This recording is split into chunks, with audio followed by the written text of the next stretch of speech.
Assalamualaikum warahmatullahi wabarakatuh. Perkenalkan, kami dari kelompok 2A izin mempresentasikan bahan dari diskusi kelompok kami, yaitu tentang topik pembahasan dari pinjaman online yang beranggotakan saya sendiri, Agil Gumelar, dan rekan saya, Trisa Aprilia Hafsari, lalu Muhammad Firly, sama Cahaya Padma. Lanjut saja ke pembahasan. Nah, apa itu pinjaman online? Perlu diketahui pinjaman online telah merambah di kawasan kita ya. Mulai dari kemunculan pandemi, kebutuhan meningkat, jadi pinjaman online semakin diutamakan. Karena emang kebutuhan waktu pandemi itu semakin meningkat, jadi finansial pun banyak yang dikeluarkan. Kita bahas saja langsung, pinjaman online merupakan bantuan finansial yang dikeluarkan oleh lembaga keuangan secara dalam jaringan daring. Daring itu online. Biasanya pengajuan pinjaman dilakukan melalui aplikasi milik lembaga keuangan tersebut. Nah, ini tuh dinaungi oleh lembaga-lembaga yang berwenang gitu. Lanjut. Nah, pasti pinjaman online didasari oleh apa sih? Nah, berdasarkan pada ketentuan pasal 1 ayat 3 gitu. Pinjaman online itu merupakan penyelenggara layanan jasa keuangan yang menjembatani antara pemberi pinjaman dengan penerima pinjaman. Nah, ini tuh pinjaman online itu diawasi oleh lembaga tadi yang saya sebutkan. Lembaganya tuh yaitu OJK. Apa sih OJK? Next itu tuh Otoritas Jasa Keuangan. Gitu. Ini tuh legal ya guys, kita bahas mesti yang legal. Nah, yang harus diperhatikan sebelum menggunakan pinjol. Yang pertama, pinjaman sesuai kebutuhan. Gunakan pinjaman untuk hal produktif, bukan konsumtif. Di mana yang maksud ini tuh produktif tuh kebutuhan yang emang diperlukan, yang memang urgent buat diperlukan, bukan semata-mata keinginan semata gitu. Atau sekarang kan banyak disalahgunakan oleh banyak oknum atau orang-orang. Lalu yang kedua, baca syarat dan ketentuannya. Di sana tuh biasanya sebelum kita melakukan pinjaman ada yaitu namanya syarat. Syarat-syarat apa saja yang harus kita lakukan, kewajiban apa yang kita harus lakukan, dan hak apa saja yang kita dapatkan. Kita harus tahu resikonya apa, nanti kita ke depannya harus bayar jangka waktu seberapa, kita harus baca dulu ketentuan sebelum melakukan pinjaman online. Yang ketiga, pahami kemampuan diri, hitung kemampuan untuk membayar angsuran pinjaman. Nah, kira-kira kita harus menghitung kira-kira gaji pokok kita berapa, kita minjam berapa, kita harus ada jangka waktu plan ke depan untuk membayar dan memenuhi kebutuhan kita. Di selang waktu itu, kita harus membayar dan juga memenuhi kebutuhan kita tanpa terganggu. Yang keempat, gunakan yang terdaftar di OJK. Nah, saya sebutkan tadi OJK itu Otoritas Jasa Keuangan. Periksa pinjaman itu ada di web ini, yaitu http www.ojk.go.id. Bisa dicek, itu yang sudah terverifikasi oleh lembaga yang berwenang, yaitu OJK, Otoritas Jasa Keuangan. Lanjut.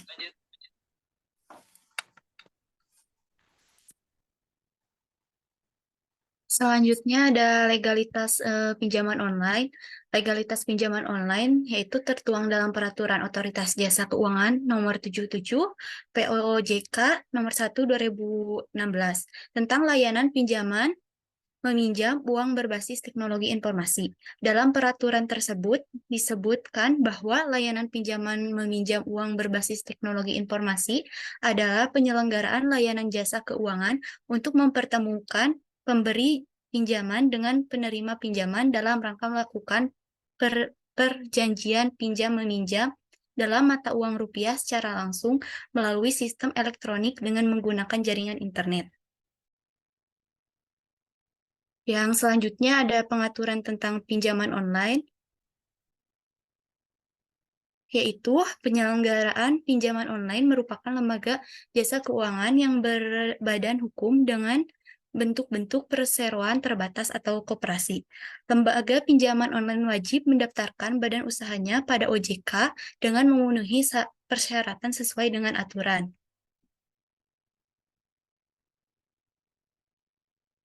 Yang selanjutnya, OJK juga melakukan pengawasan secara khusus terkait pinjaman online melalui Peraturan Otoritas Jasa Keuangan Nomor 77 POJK titik 1 2016 tentang layanan pinjaman meminjam uang berbasis teknologi informasi. Pinjaman online legal melakukan pendaftaran dan perizinan ke OJK. Sementara itu, pinjaman online ilegal tidak terdaftar OJK. Yang selanjutnya akan dibahas oleh Saudara Pirly.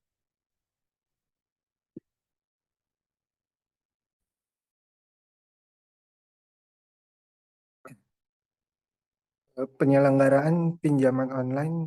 Oh, next, lanjut.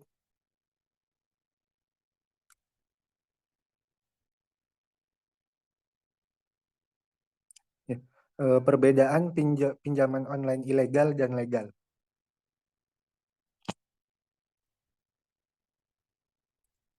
Aplikasi pinjaman online legal terdapat di Play Store dengan logo OJK. Sedangkan aplikasi pinjaman online ilegal tidak tersedia di Play Store.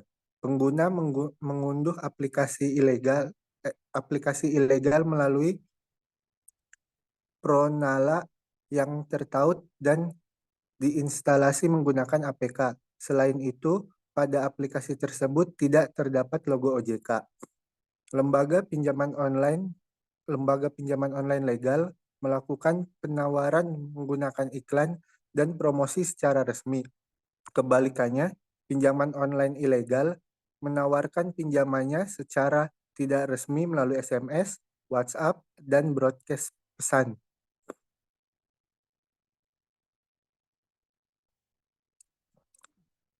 Pengajuan kredit atau pinjaman online legal sangat memperhatikan kelengkapan dokumen persyaratan, sehingga membutuhkan waktu untuk pengecekan. Sementara itu, pinjaman online ilegal cenderung memberikan persyaratan yang mudah.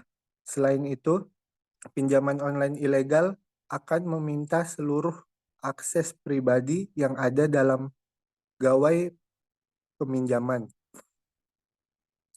Pada pinjaman online legal, terdapat kebijakan peminjaman yang tidak dapat membayar setelah batas waktu 90 hari akan masuk ke daftar hitam atau blacklist vintage data center, sehingga peminjam tidak dapat meminjam dana ke platform vintage yang lain.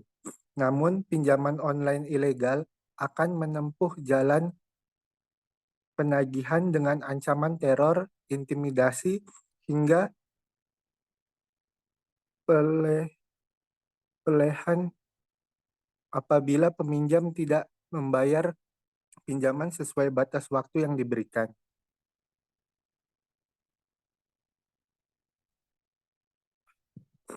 Transparansi bunga pinjaman online legal berbeda jauh dengan pinjaman online ilegal yang tidak secara terbuka memaparkan jumlah bunganya.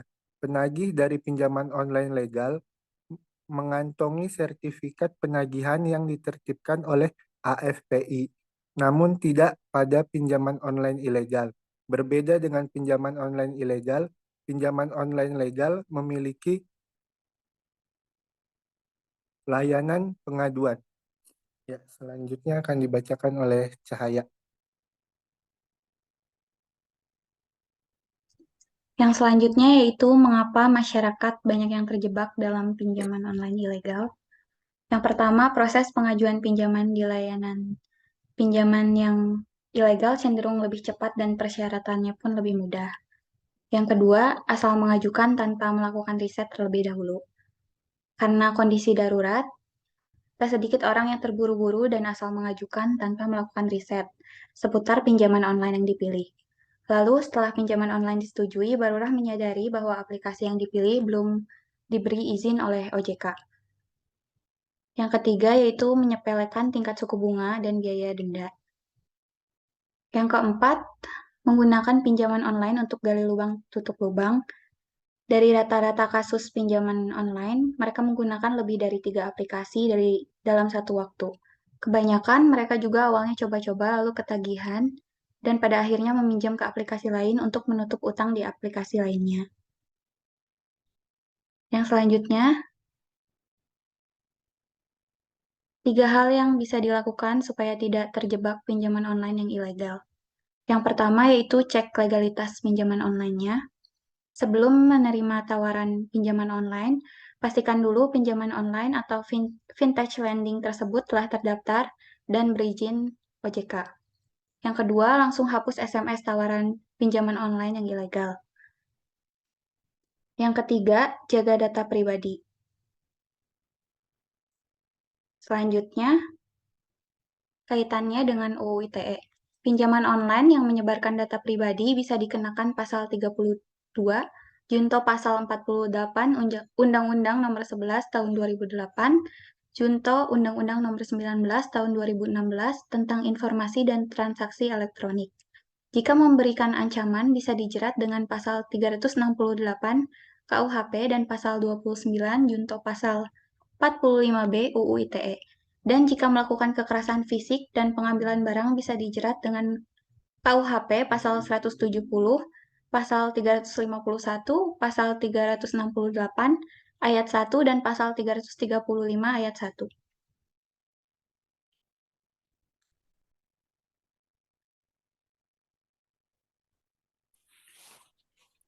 Baik, sekian dari kelompok kami. Saya simpulkan bahwa kita membagi ke dalam sebuah bahasan. Yang pertama yaitu pinjaman online yang berbadan hukum sama pinjaman online yang tidak berlandaskan atau ilegal, tidak berlandaskan badan hukum. Yang pertama bahwa bila mana kita ingin melakukan pinjaman online, cek terlebih dahulu isi daripada si aplikasi tersebut gitu. Kita bisa ngecek di tadi saya sebutkan di http www.ojk.go.id. Nah, itu website resmi dari lembaga yang dinaungi lembaga yang dinaungi oleh Otoritas Jasa Keuangan begitu. Nah, gimana sih cara kita menghindarinya? Tadi disebutkan oleh rekan-rekan saya, kita cross check dulu terlebih dahulu mana yang benar, mana yang tidak, mana yang emang data kita bisa dilindungi oleh lembaga atau data kita yang bisa disebar oleh orang-orang yang tidak berwenang gitu. Nah, itu guys, sekian dari presentasi kelompok kami. Maaf bila ada kesalahan. Wabillahi taufiq wal hidayah. Wassalamualaikum warahmatullahi wabarakatuh.